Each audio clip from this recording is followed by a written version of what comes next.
Hi, and welcome to the boot. We're going to be doing a year in review for football.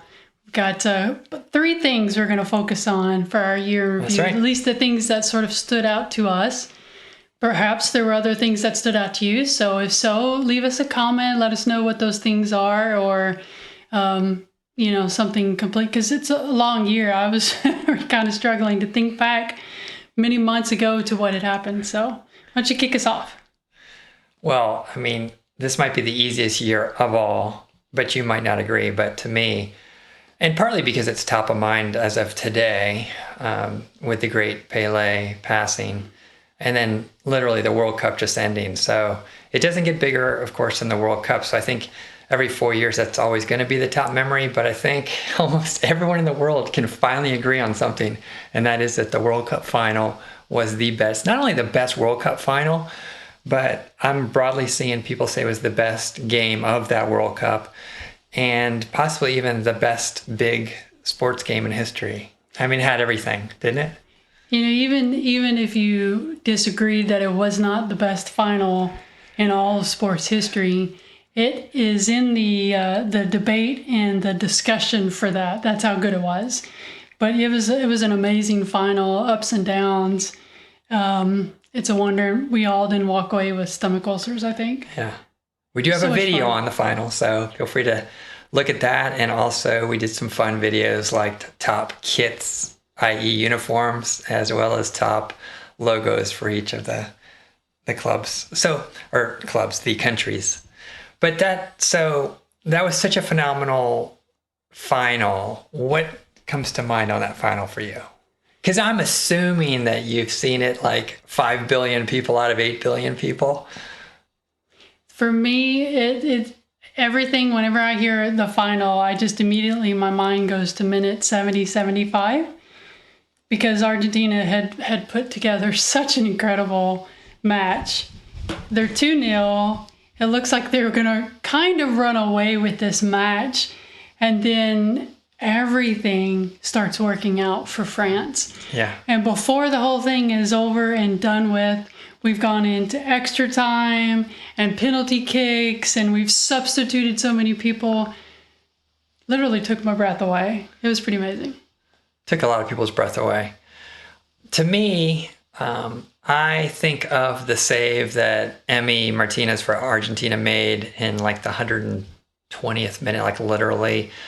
It was like the 118th minute, but right before added time ended and they were going into penalty kicks, because I don't know if anyone could handle the pressure and the stress of even watching the penalty kicks.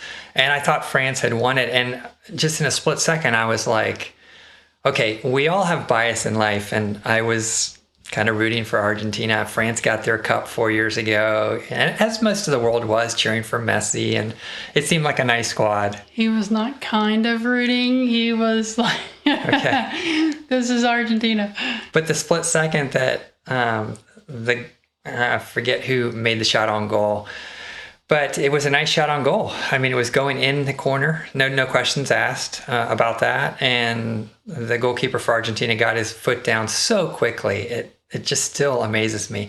Now I have mixed emotions, because if you ever listen to us, you know that it's hard for us to separate out life from football. And unfortunately, Martinez, the goalkeeper, has made a fool of himself after the World Cup, so much so that it's taken away from the glory that Messi in particular and Argentina deserve. If you look at the last few days, still a lot of the media, like I'm doing right now, focused on that. But rightfully so.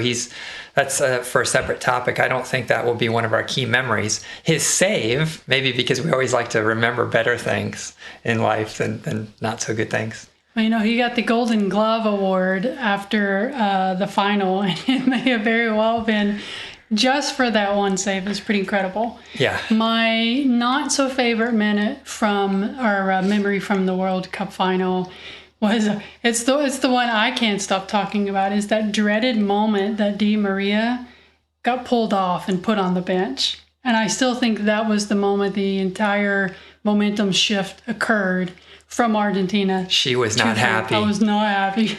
I'm not saying he could have gone the full or needed to or anything, but that was just the wrong time. He still had lots of energy. He was running hard, and his playmaking that day was just completely unbelievable, and very well could have been man of the match, in my opinion. It was just so incredible. So another thing that I like about the World Cup, and maybe you can relate as you're watching, is that it's hard for any of us to remember certain things without seeing it, right? So we hope you're not slightly annoyed when, wanting to see the goal we're talking about or see the save. But there is one thing about the World Cup, even for the casual fan, and that is it's such a big event. I just love how big it is that you know what we're talking about when we say the save. Oh yeah, that's Emi Martinez putting his foot down. The extra time goal by Messi. You're like, oh yeah, that's the one that just crossed the line.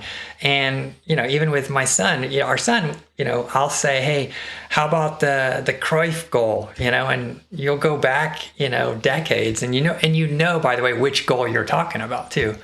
So it's just so cool. Love it. But we're doing a review sort of 22 football and talking about the World Cup right now. Let us know what your favorite memory and maybe some unhappy memories. I know everyone's passionate about their team and such, but it was incredible World Cup also, not just from the final, which of course everybody's talking about, and that's the thing we all sort of wait 4 weeks for. But the cup itself was a cup of uniqueness and surprises, and pretty much from almost the beginning, because Argentina played Saudi Arabia in one of the first games. It wasn't the first couple of days, but in one of the first games that week. And it was a big upset, and Saudi put on this defensive show that made them look like they were an unstoppable team. Unfortunately, they weren't able to carry that momentum through, and they had some key injuries.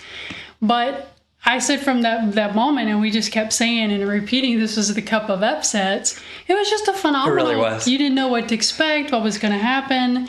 It was just an incredible several weeks of fun and surprise. By the way, we are going to get back to Pele in a minute. We didn't mean to just gloss over that, but we're going to start with the World Cup. Of course, they're inseparable, and thank God that Pele, I want to believe, was in good enough health the past few days to watch the World Cup one more time and root on not just Brazil but the whole World Cup. I mean, he's known to send friendly texts to Messi and congratulations, and he was a class guy. So we'll get back to him in a second. But to Monica's point, we will kind of share our memories as we go through the World Cup here a little bit. And we are going to get back to the final, because there's a couple other points I want to know if you remember and if you smile as big as we do in the final itself. But yeah, there were lots of upsets. One that I'll remember, and here's kind of a cool thing too. I don't know if you guys agree, but there was a lot of controversy about the World Cup being in Qatar, if that's how you pronounce it. But generally, as you look back at World Cups and you're just reminiscing, you're not necessarily talking immediately about the location. Yes, 1986 Mexico City comes up because the sombrero is so huge and there's over 100,000 people. But oftentimes, if you're talking, a certain World Cup, at least the first memories you have are of the actual cup. And that actually makes me feel good, because there was sadly a lot of controversy. There was some tragedy in the run-up to building the stadiums and all. There was a lot of nonsense by the FIFA president. And again, we don't hold any punches here on the show. And, we call it like it is. And he made a fool of himself as well. But are we gonna remember that in 5 years? We might, but what we're gonna first talk about is the timing of Pele and the World Cup, the final, and like you say, Argentina looking like almost like a high school team at points of the game of 6 offsides with veterans. It was just like a broken record. Offsides that took away goals, not just being offside. But And offsides that were obvious too, that they shouldn't have happened, right? With the defender right in front of you, how can you be offsides when you see where the defender is? But Morocco, I found myself, like a lot of the world, rooting for Morocco. Rock solid defense and just clutch goals. And so now we'll remember the goal by Morocco against Spain, for example. So Morocco did put on a pretty good show, and we were rooting for them. But as good as they did, they are just not yet of the same caliber, in my opinion, as teams like France and Argentina. But it was an incredible show, and congratulations to them, because not only was the World Cup a cup of upsets, but it was a cup of records. There were so many. It felt like every time we got on a match, the broadcasters were talking about so-and-so is just, scored this goal to tie the all-time record for their club, for the nation, in that position, whatever it was. It was pretty impressive. So, and Morocco, I say that because they're the first African nation to make it to the semifinal. So congratulations, Morocco. Yes, that's well huge. done.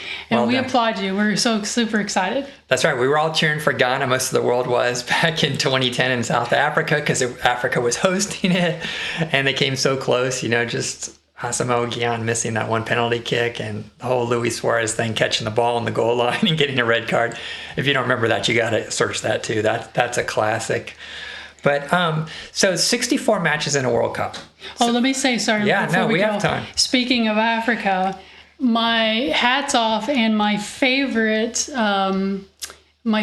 nation fan base was the Senegalese. I mean, always. What a good time. Every match, they showed up and they showed out, and they were such good support for their team the entirety of the matches, whether they were behind or ahead or whatnot. They brought their instruments, they had a band, they had a party. They were just enjoying the abundant life that there was to have there in the stadiums every single time. So shout out and hats off to all the Senegalese, and your team did a very good job. Yes. But you win, at least in my book, you win, fan favorite. And that's why we have my better half on the show, and why we are unique, and we hope you like us, as opposed to the typical, maybe like ESPN FC. I mean, in addition to them, we like them too, but typically mostly guys.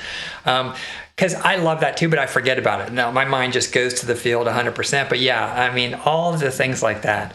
So what else? Because I don't want to rush through this, as you're even in 20 years, we're going to be thinking about this. We're not going to remember necessarily every match, but as we progress through, we can all at least remember the semifinals leading up to it. Because I think Argentina, with the world cheering for them mostly, gave everyone a heart attack. So I remember they're up 2-0 on Croatia late in the game. Remember that. And we're already thinking, okay, Argentina's in. But you should never count out Luka Modric and Croatia. I mean, they made the final in 2018, and they come back with 2 goals. And next thing you know, we're like, oh, wow.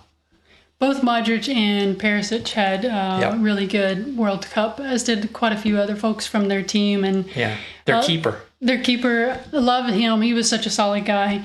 And it was one of the teams that a lot of people were surprised that they were that far forward. But to me, they're just a scrappy team, and they at least appear to not have a lot of drama. They're just about the business of football. They're serious. They're good thinkers on the pitch, and they've got really skilled players. So I wasn't terribly surprised at all. Yeah. And then in the other semifinal, we had Morocco and France. And it's just mind-boggling to me to think that Morocco was one good game, one break away from making the final. Now, if you don't know, the World Cup has been dominated by just the big boys. You basically have to win 7 games. Well, after the group stage, you have to win 4 games in a row. That's never easy in any tournament, whether it's March Madness for basketball, whatever. And you don't have to win all 3 games in the group, but essentially you're coming there to win 7 games. And Morocco not only wins game after game, but doesn't give up a single goal. They had only given up at one point, I think, to the semifinals, was it? They had not given up a goal except for one own goal in the group stage. I mean, that's pretty incredible. That's unheard of, and I think it's probably a record for the World Cup. So yet another. Here's another thing. You guys remember in 2010 South Africa, the Vuvuzelas? Right? So that's one of the memories that comes to mind. South Africa, Spain won it, and there were Vuvuzelas all the time, and you kind of had to cover your ears and pretend like they didn't bother you because you wanted to enjoy the World Cup.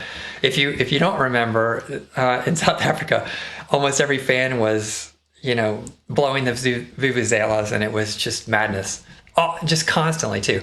So here I remember Morocco fans. I mean, they drove by the hordes, I guess. Sadly, some of the planes got, canceled by Qatar. I don't know what was that about. Were they going to have too many fans or what? I don't know. I didn't hear about that. Yeah, but it was pretty cool to see all the Morocco fans. Very Okay, so, but Morocco does their best, but they sort of lost the semifinal. I think it was 2-0, primarily due to injury. Yeah, I'm not going to blame any tactics or anything. They got a phenomenal coach. They just ran out of gas and players. And so even to lose 2-0 is very respectable. They didn't even have their starting back line. That's one of the things I don't know that it's the tactics. I'm not in the clubhouse. I'm not in the locker room. But I think that the French national team, at least what they displayed through the World Cup, had that same pattern just pretty much every match. Yeah. Where they would sit back, almost looking rather passive, and allow the other team to control possession of the ball, and oftentimes allow just open passing, almost as if it was invited and welcomed through the midfield. And many teams had a lot of fast breaks and a lot of opportunities to sort of get down, set up, if they could get into the box, and the French team had good enough defense. They were able to repel a lot of that. But then they would wait till about the 60th, 70th minute or so in the match, and then France would just come on strong, and they would come out of nowhere for a goal here or a goal there, and that's exactly what they did in that final as well. I think they just sort of let everybody run out of gas. Yeah. Relied on their defense, let everybody gas themselves out, and then they would just come on strong and take it. Well, that's why they say sometimes it just takes a moment of quality, and I think France realizes they have so much quality. So we get back. So maybe we go to the final again. How about Argentina's start to the game and Di Maria? I always like to give credit to other media folks, and I think it was Gab Marcotti that said, from ESPN, that starting Di Maria, who hadn't played the last 3 games, was either going to make Scaloni look like a hero or a goat. Because not the good kind of goat. Yeah, right. Reason being is Di Maria is much more offensive minded, but isn't as good on defense as the other player he wanted to start there, who had been playing well for the last 3 games. So the whole world probably would have criticized Lionel Scaloni, the coach of Argentina, had France maybe scored 1 or 2 early goals and Di Maria wasn't really involved. But you were astounded by Di Maria, right? I'm a Di Maria fan. He was playing at PSG. And he always does this. Yeah, he does that. And I thought, to me, I know when you look at player in the match and things of that sort, you're looking at the whole extended play and so forth and so on. But with the exception of McAllister, I think McAllister and Di Maria could have rivaled for perhaps man of the match. I realize that went to Messi, and we're all okay with that. But I think that Di Maria was key. His play was phenomenal. He had such incredible skill to cross the ball. Dembele went and sat on the bench before the half because Di Maria made him look so out of place. Yeah. And that's the level Di Maria was playing at. He was just at his finest in that match, and that's where you want it in the final. But his ability to cross, to fake out that side, and he's doing this all out of position in a place he doesn't normally play, as an older player who's supposed to sort of be, toward the end of his line. And he was setting up so much toward the goal, and really, in my opinion, had a lot of the momentum that, had he not been there in the beginning, we would have seen a totally different game. Not saying Argentina would have done bad or wouldn't have looked good. I think it would have been a little bit more competitive first half. Yeah. And that's why when he got pulled around 60, 65 minutes, I thought, what is going on? Again, I understand they've got their tactics, and Scaloni may have been thinking a few things. I just thought it was too early for that, because he still was on top of his game and still doing an incredible job up at the top corner, and did not look fatigued to me, and a need to be pulled. And it was right after that the momentum did shift and change, and I think that was a large part of it. Yeah, he looked fresh, and I get it too, what Scaloni's thinking, but typically with your very best players, especially in a World Cup final, you want to ride them as long as you can, and then kind of almost let Di Maria make the call if he has to.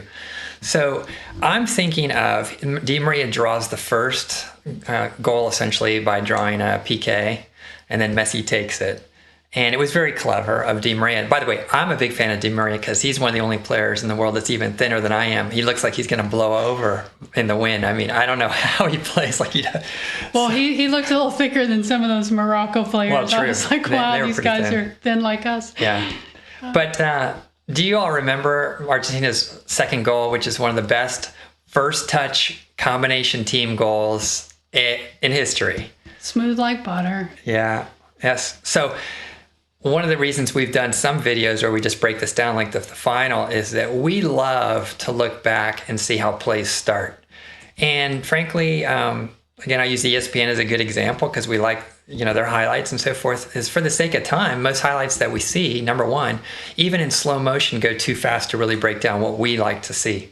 But number two, for time's sake, they just don't go back always and start the beginning of a play. I mean, often a great play might start from a great throw-in. It'll never get noticed. The heroes often don't get noticed. So in this one of the defenders for Argentina has a ball coming at him, and 99% of the time, the defender would just take it down and control it, right? He one times a volley into the center of the field to, it might have been McAllister, but whoever it was sort of in between two French offensive players like Giroud and I forget who else. And it was just really gutsy. And that was the thing. Argentina came ready to do one-time passes and to take risks. He threaded the needle, as they would say in NFL football. He threaded the needle with that pass. Yeah. And that went on to Messi, who did the two-time, but outside, almost looked like it hit his ankle. Yeah. I mean, it was just beautiful. If you've ever played pinball, that's what it looked like. Yeah. Boom, boom, boom, boom, boom, goal. Yeah. It was pretty incredible. Smooth as butter. And that's why I'd say, football involves some math too, because that was geometry at its finest. These guys picked the perfect angles to pass to each other and the perfect weight, and then Di Maria finished it off. And by the way, Di Maria is one of the only players in the world, there's only one other one I know of who ironically was playing for France in this game, who has mastered a technique of, on a shot, kicking the ball into the ground and bouncing it over the goalkeeper so that he doesn't sky it over the crossbar like we see all too often.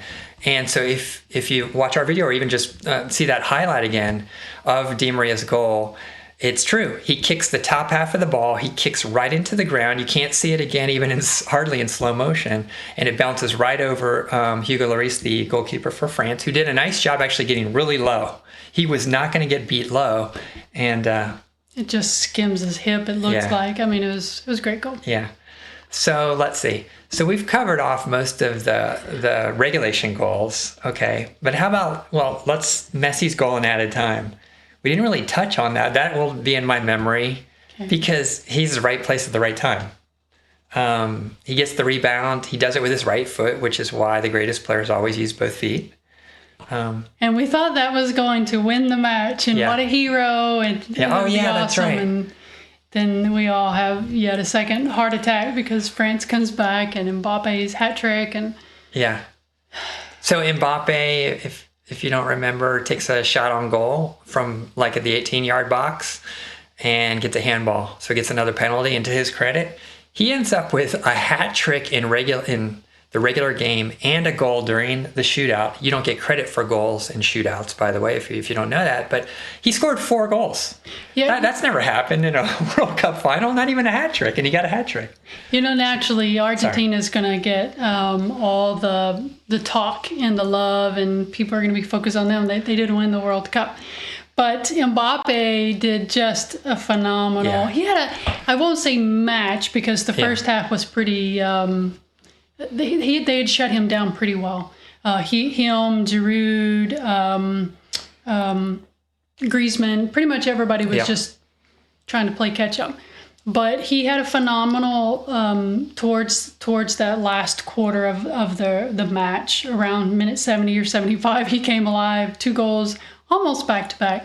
Anyway, so shout out to Mbappe. He did an incredible job, and we can't wait to see what he becomes as he continues his football career. Well, he's already at age 23, 2 World Cup finals, 1 World Cup, all these rewards.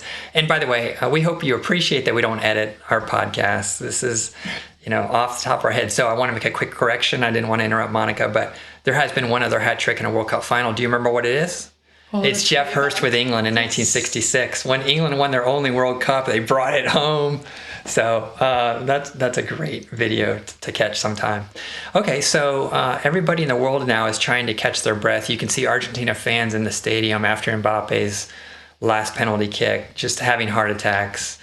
And so we get to penalty kicks. And it's funny, mark my words, if you're younger, you will remember this match the rest of your life. You'll remember these moments.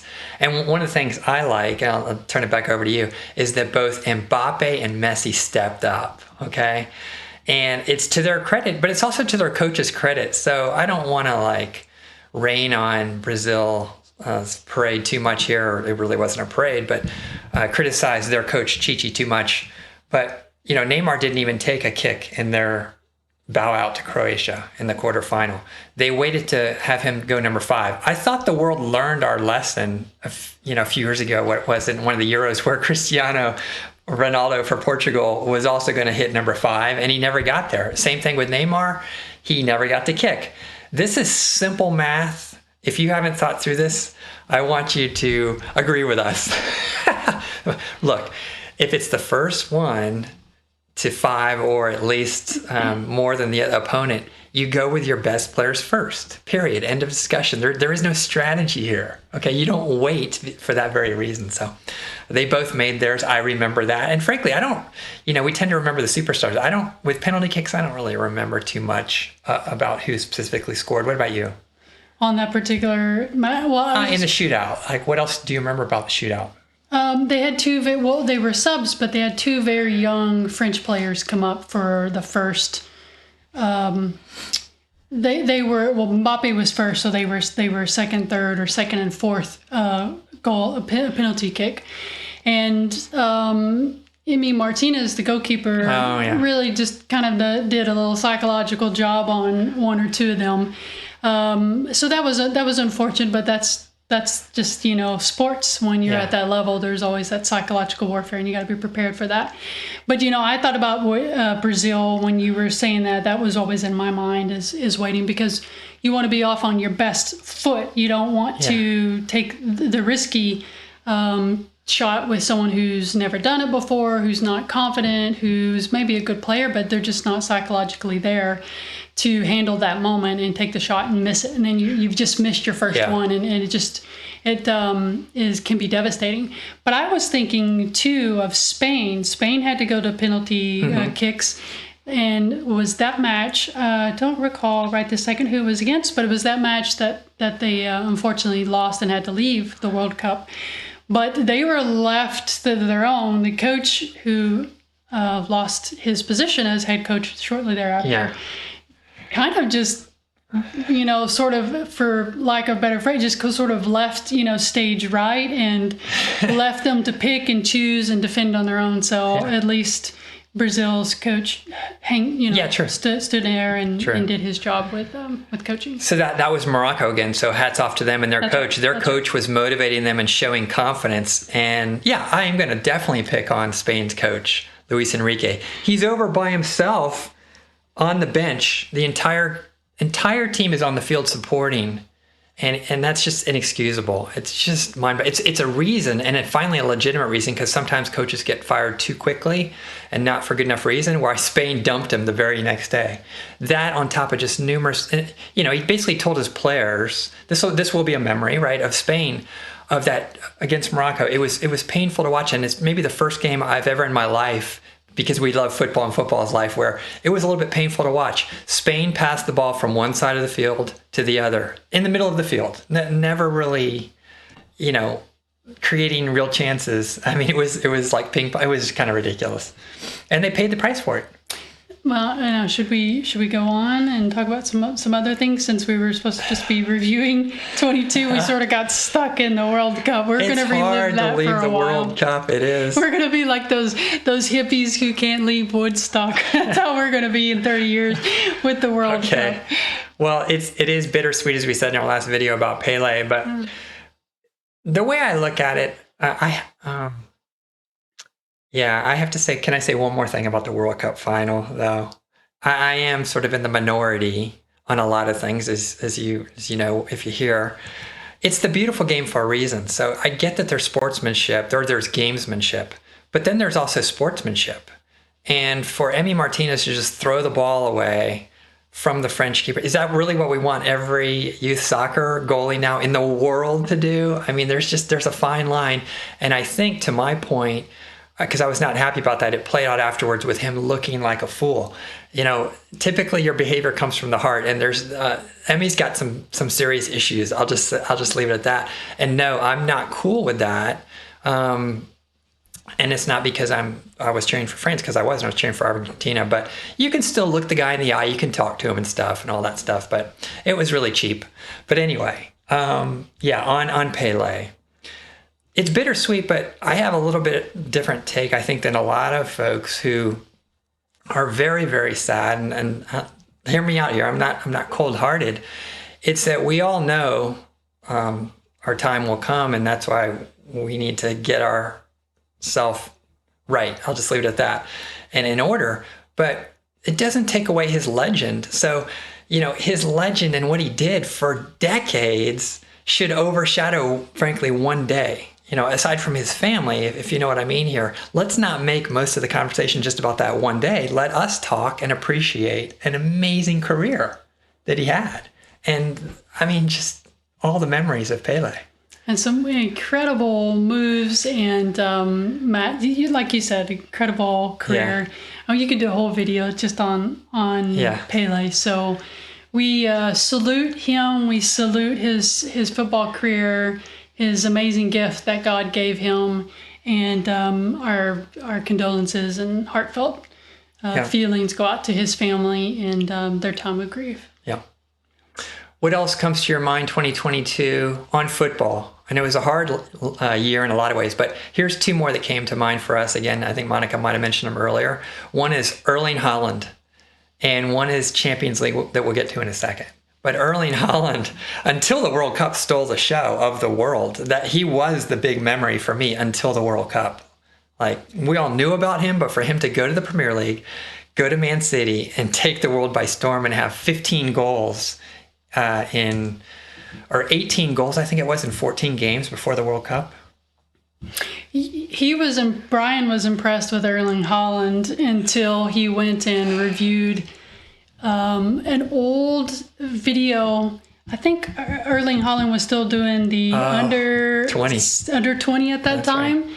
And in their champion match, forgive me, I can't recall. A FIFA World Cup U20. So big deal. And set a pretty good record with goals there. So then you were like enormously impressed.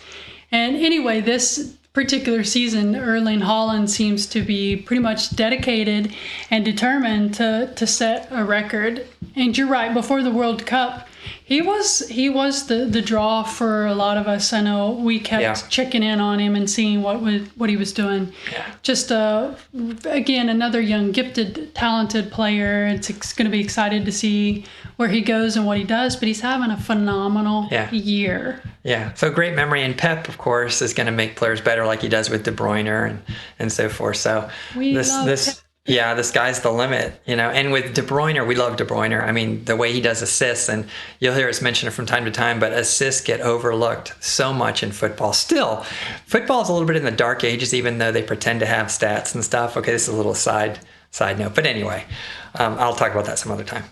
So Erling Haaland, congratulations. And then the third and last. Go ahead. Do we think he's going to hit the record this year? I do. I don't know about you all, but the record is like 34, 35 by Salah for Premier recently League. For Premier League, right? And that was recently. And people are like, wow, could anyone ever score more than 34? So here's my basic math.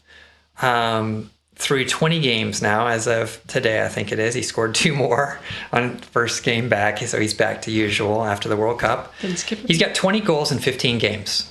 So there's 38 games in a Premier League season. So let's just say, you know, he takes a few games off, has a little bit of an injury, whatever. But even if he plays 30 games at that pace, he's going to have 40 goals. My question is, and this will be one of the top memories for 2023 for all of us in the world, will he hit 50? Because that's what separates the true greats is, in my opinion, there's a lot of ways to rate folks, and why I think Pele is the greatest player ever, for reasons I think I mentioned yesterday. If he hits 50 and the next closest in that kind of competition is 35. And I'll say that goes throughout generations. A lot of people say you can't compare players from different generations. Sure you can. And one of the ways to do it is to look at how much better they were over their peers.